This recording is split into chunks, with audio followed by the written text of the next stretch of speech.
There's a reason Jack and the Beanstalk feels different from most fairy tales, even if you can't quite name it. In the usual stories, the rules are simple. Kindness is rewarded, cruelty is punished. The monster is a monster, and the hero is a hero. But Jack lies, Jack trespasses, Jack steals, and then Jack kills someone.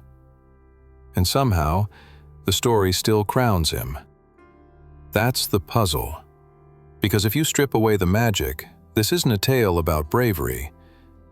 It's a tale about hunger, about a house with nothing left, about a boy who walks out carrying the last living thing they own and comes back with seeds he cannot eat. The story tells you the miracle is the beanstalk, but the real miracle is that Jack survives what he does next, and that we, generation after generation, keep forgiving him for it. The cow matters more than most people remember. In a world where food could vanish in a week, where winter didn't just mean cold but absence, a cow wasn't livestock. It was a plan. Milk meant you could stretch hunger. It meant tomorrow existed. It meant the house had a heartbeat. And Jack takes that heartbeat to market. Some versions soften it. They make Jack naive, simple, tricked by an older man. But the outcome never changes.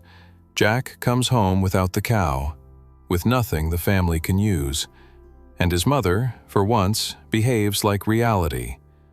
She doesn't marvel at the beans. She sees only the trade. She throws them away. For a moment, the story feels honest. You do not gamble a family's last breath on a stranger's promise. But fairy tales aren't built to honor good decisions. They're built to honor outcomes. And by morning, the beans have already rewritten the rules. The giant in the sky is usually drawn like a caricature, a brute, a cannibal, a roaring shape in a castle. But giants were not always that. In older traditions, giants are builders, the first inhabitants, the ones who shaped the land before the current world took it over. They are terrifying, yes, but also ancient, rightful, unmovable. That's what's unsettling about the giant's castle. It doesn't feel like a villain's lair. It feels established, a home filled with food, with wealth, with instruments that sing. Jack's house below is empty. The giant's house above is overflowing. And the story never asks the obvious question. If Jack is starving and the giant has everything, what does that say about the world Jack came from? Fairy tales aren't history, but they are rarely random. Sometimes they are memory with the names changed. A beanstalk is an impossible ladder, a straight line from dirt to heaven. But it also does something else. It separates worlds. Down below, a poor widow, a boy, and the last cow. Up above, a fortress of wealth. One world is real, the other feels unreachable. And then, suddenly, it isn't. That's why the beanstalk matters, not because it's magic, but because it's access. It's a breach in the natural order.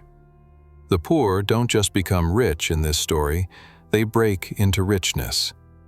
Jack climbs into a place he was never meant to enter, a place that, by all the rules of ordinary life, would stay forever above him. And the tale doesn't frame that as envy, it frames it as destiny. And once destiny speaks, morality goes quiet. Jack doesn't steal one thing. He steals a system. First, it's food. Not treasure, food. He eats in the castle. He carries some away. The most basic theft, survival. Then it becomes gold. Not coins lost in the dirt. Gold held, stored, controlled. And then it becomes something stranger. A hen that produces golden eggs. A harp that plays by itself. These aren't objects. They're machines. The hen turns life into wealth. The harp turns silence into beauty. They are the fantasy of the starving. Not one meal, but a source that never ends. Not one coin, but a river. And Jack takes them. He doesn't borrow, he doesn't earn, he doesn't bargain. He takes the engine and leaves the owner behind. That's not heroism, that's invasion. The chant is remembered like a joke, a nursery rhyme, a sing-song threat. But in the moment, it isn't playful. It's detection. I smell the blood of an Englishman. Not a human, an Englishman. Specific, named. In some tellings, it proves the giant is a monster. In others, it sounds like something else. A border alarm. A line marking who belongs and who doesn't. Jack hides. The giant moves closer. The household above reacts like it has reacted before, as if intrusion is not new. And for a moment, if you let yourself imagine it, this isn't a brute hunting for sport. It's an old power sensing violation. The story doesn't allow that thought for long. It rushes you past it. Because if you pause there, the whole structure wobbles. Fairy tales pretend to be neutral. They are not. They choose winners. They decide whose fear counts and whose fear is inconvenient. In Jack and the Beanstalk, the camera lives with Jack. We see his poverty. We hear his mother's despair. We know what losing the cow means. We do not live with the giant. We do not see his world from inside. We see only size, appetite, threat. That's how folklore works. The one with less takes from the one with more, and the story retroactively calls it right. Sometimes that's justice. Sometimes that's comfort. And sometimes it's how violence becomes acceptable when the audience wants the ending. The ending is told like a chase. Jack slides down, the giant follows, an axe appears. The stalk falls, the giant falls. And that's it. But look closer. Jack doesn't escape, he executes. He doesn't close a door, he destroys the only bridge between worlds. And he does it while the owner is still on it. This isn't self-defense, it's severance. I can enter your world, you cannot enter mine. The story doesn't linger, it moves straight to reward. Gold, comfort, a mother saved. The ending insists morality is settled because hunger is gone. But hunger is not innocence. Jack is always Jack. The mother is always his mother. The giant is a giant. No name, no family, no grief. In folklore, namelessness is erasure. It prevents questions. Because a named giant might be mourned. A named giant might have heirs. A named giant might have history. And history complicates endings. So folklore keeps him large, loud, anonymous. A shape you can knock off a ladder without feeling anything at all. The story we inherit is not the story first told. Fairy tales change the way rivers change, slowly, by necessity. There are versions where Jack is punished, versions where the theft is a warning, versions where the giant is made monstrous so no one hesitates. And then there are the versions we keep, the bedtime ones. Because children's stories are often adult stories with the sharp edges sanded down. The old world didn't care about morals, it cared about memory. And A Poor Boy Climbs into Wealth is a story people never stop repeating, even when the method is ugly. We pretend Jack wins because he's smart. He isn't.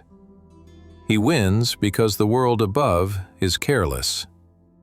The giant sleeps, the wife helps, the treasures are exposed. Jack takes, and takes again, and returns safely.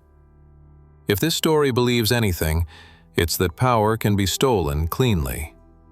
But consequences exist, so the tale compresses them into one final act: the chase, the chop, the fall. One death to justify everything that came before. It's neat, efficient. Nothing like real life. So what is Jack and the Beanstalk? A children's story? A fantasy of escaping poverty? A morality tale that avoids its own ending? Maybe all of them. But listen closely, and it sounds older. A story that knows the world is divided into above and below, and that the only way the below ever changes is by climbing, taking, and cutting the ladder afterward.